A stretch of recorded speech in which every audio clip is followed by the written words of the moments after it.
Does alcohol have any health benefits? And how much alcohol can you drink before it affects your waistline? Let's find out.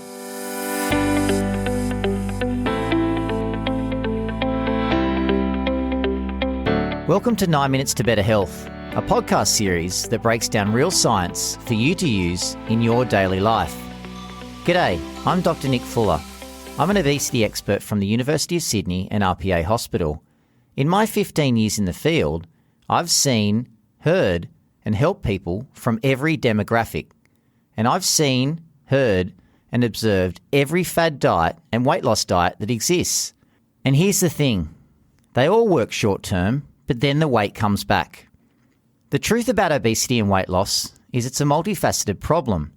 And on 9 Minutes to Better Health, I arm you with the science that you can use every day to answer important questions.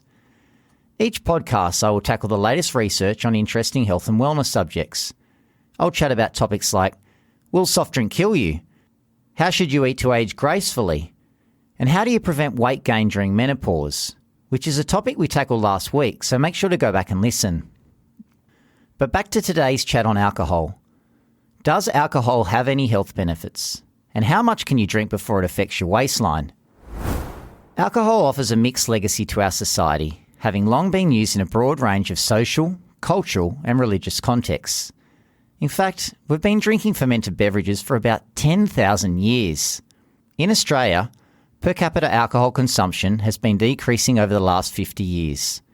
But even though Australia has seen a general reduction in alcohol consumption, it still contributes to a significant amount of disease as reported by the World Health Organization. In fact, it's linked to more than 200 diseases, including cancer, heart disease and liver disease. And that's due to the active ingredient found in alcoholic beverages, a simple molecule called ethanol. This molecule affects the body in many different ways. The one we're most familiar with is how it affects our thinking. It interferes with the brain's communication pathways and can affect the way the brain looks and works. These disruptions can change mood and behaviour and make it harder to think clearly and move with coordination.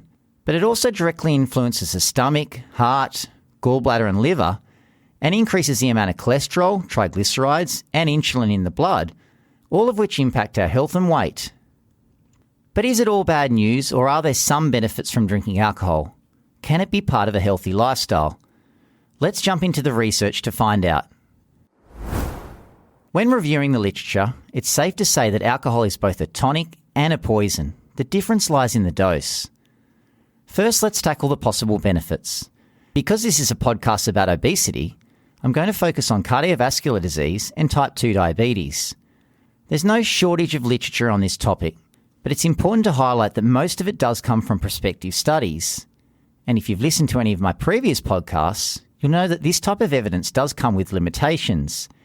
It's not the best type of evidence, as we can only say one thing is associated with another, rather than saying that it caused the effect. There's more than 100 prospective studies on this topic, examining hundreds of thousands of people over time, and the results are fairly consistent in both men and women. That is, most of them show positive outcomes on our cardiovascular health at low levels of consumption. Specifically when people are consuming 1 drink per day, most days of the week. And the benefit reported is pretty significant, and in some of these studies as high as 40%. That is, some of these studies show up to a 40% reduction in risk of cardiovascular disease, such as heart attack and stroke when drinking regularly but at low levels. However, it's a fine line, because when you look at those drinking more than this, around 4 standard drinks a day, for example, more than 2 schooners a day, the results show the opposite. The risk of high blood pressure, stroke, heart attack and death goes up. One of the biggest limitations in many of these studies is that all alcohol consumption is lumped together, and therefore it makes it hard to determine if the benefits come from all alcohol or just some types. In those studies which do distinguish between the different types of alcohol being consumed, the benefit appears to be greater with those who drink red and white wine versus beer or spirits. There are several ways in how low levels of alcohol consumption can result in beneficial changes, and one of the main mechanisms is how it changes our high-density lipoprotein HDL or good cholesterol level in the blood. Controlled studies in humans have shown that alcohol raises our good cholesterol level in the blood, and higher HDL cholesterol levels is associated with greater protection against heart disease.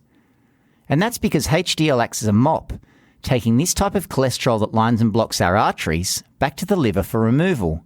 But this isn't the only way to increase the amount of good cholesterol in your blood. Exercise does this too, and it comes with many other benefits that you don't get from a glass of wine.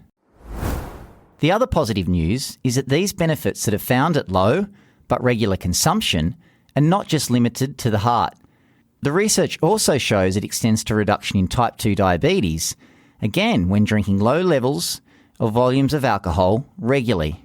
And for those wondering if this benefit still exists if you save up your quota of drinks for the week, no. Having half a dozen drinks on a Friday night and not drinking the rest of the week isn't the same as having one drink a day.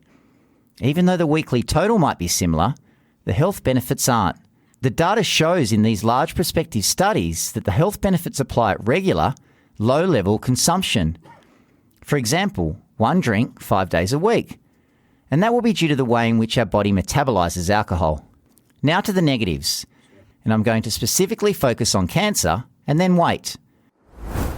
These large prospective studies involving hundreds of thousands of people, such as the Nurses' Health Study, have also shown negative outcomes. There is consistent research to show that alcohol is associated with an increased risk of certain cancers, like colorectal, breast, throat and liver, but the strongest link appears to be for breast cancer. And again, the higher the consumption, the higher the risk. But when it comes to women, and in particular breast cancer, this risk is also found at lower levels of consumption too. The literature shows around a 5% increase in risk at one drink per day.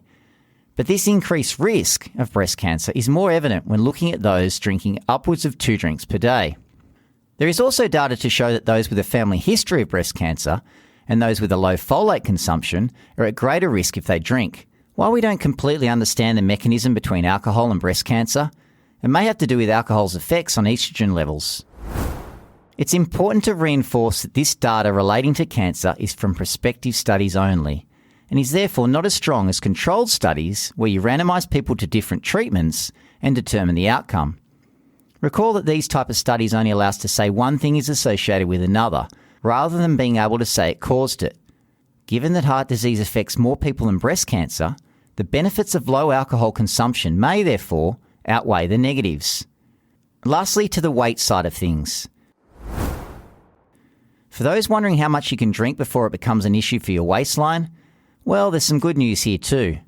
If you're drinking the one self-pour glass per day of beer or wine, it's unlikely to have any negative effect on your weight, and can even be part of your weight loss journey. But if you're drinking 2 or more drinks a day, you can expect to start putting on half a kilo of weight each year. A glass of beer or wine contains around 100 calories. So as you can tell, these extra calories start to add up when you're having 2 to 3 beverages a day. And it's not limited to the alcohol calories themselves. It's the accompanying snacks as well. For example, the chips that we mindlessly snack on as we drink. My advice. 1. If you don't drink, don't start. Regular daily exercise also increases your good HDL cholesterol level, which is protective for your heart. 2. If you're already physically active and healthy, you won't see any additional health benefits from low levels of alcohol consumption when it comes to heart disease. 3. If you're male and your good HDL cholesterol level is low, less than 1 millimole per litre, a daily alcoholic drink could reduce your risk of heart disease. Wine is the preferable choice due to its high antioxidant content. If you're drinking more than one alcoholic beverage a day, work on reducing your intake. And lastly, 4. If you're female, the possible benefits of a daily drink need to be balanced against the potential small increase in risk of breast cancer, and more so if you have a family history. My take-home message: if you already drink, stick to just 1 beer or glass of wine a day. This quantity of intake is unlikely to have any negative effect on your weight, and it may reduce your risk of heart disease. But if you're less than 18 years of age, pregnant or breastfeeding, it is important to stay away from alcohol altogether. For more help on reducing your alcohol intake, make sure to check out the show notes. That's all for today. So please give us a like and share with others if you're enjoying the content, and make sure to subscribe to the podcast to stay updated. The information provided in this podcast is for general purposes only. It is not intended as and should not be relied upon as medical advice. The author is not responsible for any specific advice or allergy needs that may require medical supervision. If you have underlying health problems or have any doubts about the advice obtained in this podcast, you should contact a qualified medical, dietary or other appropriate professional.